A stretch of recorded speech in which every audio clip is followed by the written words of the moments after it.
again, is called the critical buckling load, the Euler critical buckling load. And that is the maximum force this column could withstand before it buckles. And so it's 24,000 approximately. And it's feeling a force of 30,000, which means P actual is exceeding P critical, which means failure. This column will definitely buckle, right? And so that's the whole procedure. That's how we do column analysis. We basically figure out our setup, and then we plug in the numbers and we check that the actual force should be less than the critical force. If it's too high, we know this column will buckle and we need to redesign.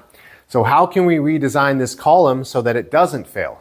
Well, now the engineer would go back and say, well, I want bigger numbers on top so that this P critical increases, right? So it's more than 30,000, which means I need a bigger E, a bigger modulus of elasticity.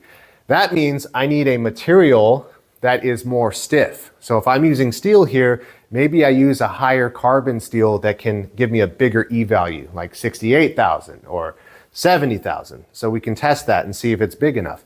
I also need a bigger I value. So remember, I means I can take that cross-sectional shape, and if it's an I-beam, I could try making a bigger I-beam, taking those flanges and pushing them further out, because remember, the further out you push them, the bigger your I value gets. So this would be a more rigid column.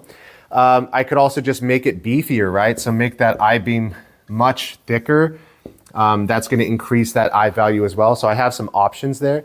Or I could look at these and adjust these, right? So what should I do with the length? Well, I should probably try to have a shorter column, less length.